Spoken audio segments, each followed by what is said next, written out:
Hello, welcome back, and we'll move to a different topic, and this one will be number six: tapered rafters, copy mirror, and copy rotate.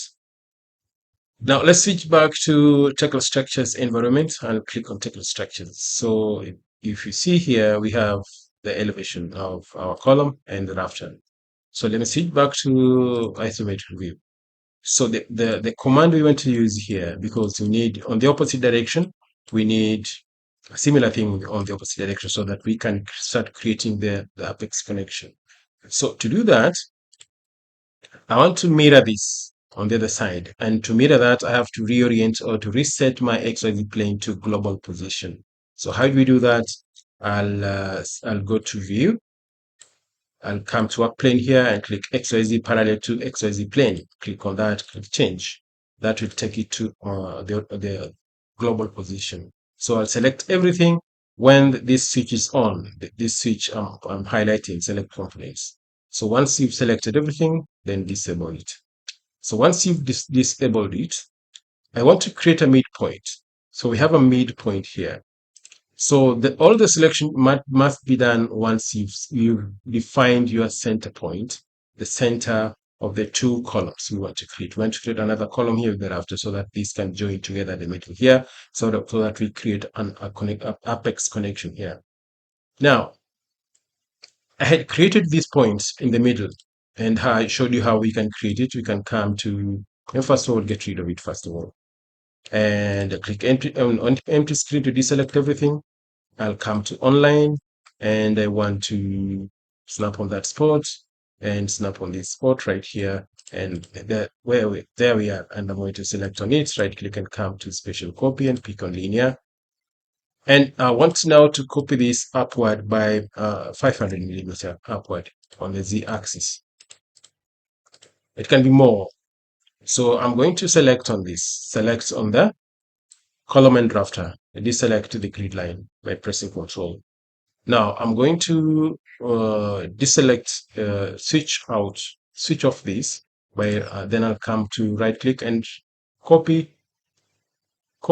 special copy, rotate, special copy, mirror. Now I'm going to mirror this. The command I'm going to use is not that. I'm going to special copy, rotate. Perfect.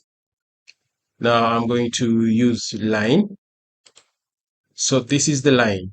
I'm going to snap on that spot and snap on this spot.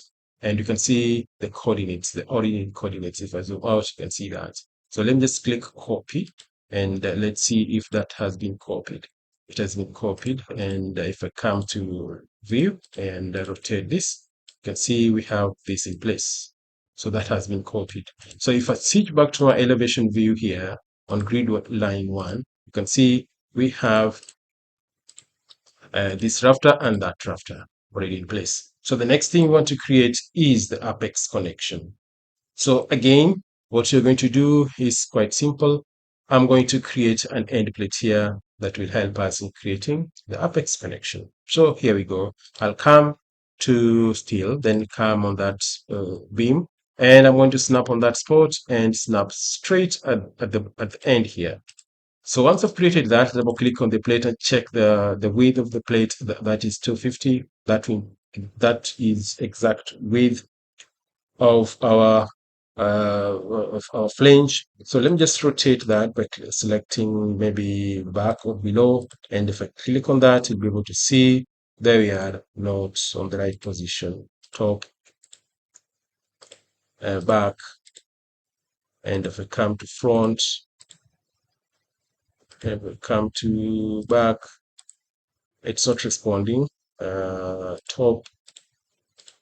So if we are not seeing the best results, let's switch back to 3D view so that we see the actual thing in place.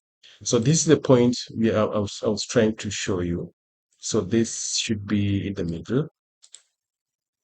That should be in the middle. So once it's done like that, I'll switch back to my elevation view. So I need to create another plate here. This is the middle. Double click on it, and I can switch it back to front. Like that. I'll use this to maybe left, right.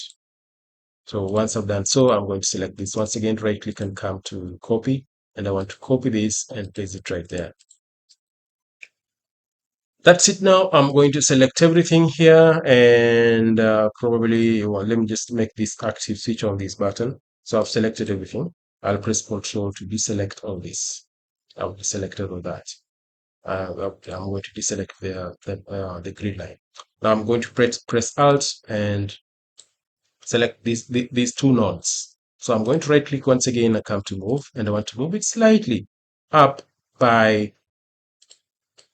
100 millimeter, and click on that. So you can see it has moved 100 millimeter upward, and I want the same thing to apply here. And let me deselect everything first of all, and deselect everything, and come here and select that. I'll come to move, and I want to move it downward by 100. So I can just leave it, maybe I can give it maybe 50, because there we don't need too much extension. I'll click move. So there we are, we have that in place. Or we can just we can undo that and select everything. Deselect that. Then I'll come to Alt and select on that. Right click and come to Special Move, and I click on Linear, and I can give it an equivalent of 100 millimeter and click Move. So if I click on that, there we are, and we are good to go.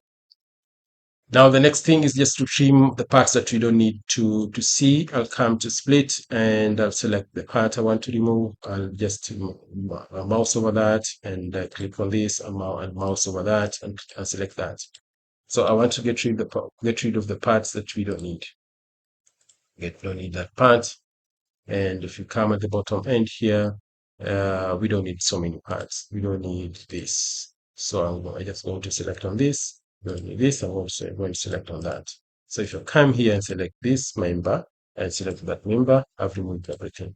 But you can still see some protrusion or some clashes. So how do you do that? I'll come to line, pick on that line, and I want to trim it off from this point. Then move all the way to this particular point here and select the part I don't want to see. Same thing, we can use a different tool to fit. You can use fit, and you can use fit it from that spot and move all the way to this particular point here, and you can fit it. So you see, we've used different tools to perform the same task. So from here, we go straight to steel and come to bolts, and I want to create some bolts between the two. Press the wheel button, and I want to stretch all the way to the bottom end here and click on that. You can see we have bolts in place. So if I double click on it and add more bolts here by scrolling down, and I can add maybe 8 bolts and click OK, or 9 bolts and click modify. So we are better off. Now if I close this and now switch back to my isometric view, you can see the my isometric view looks like this.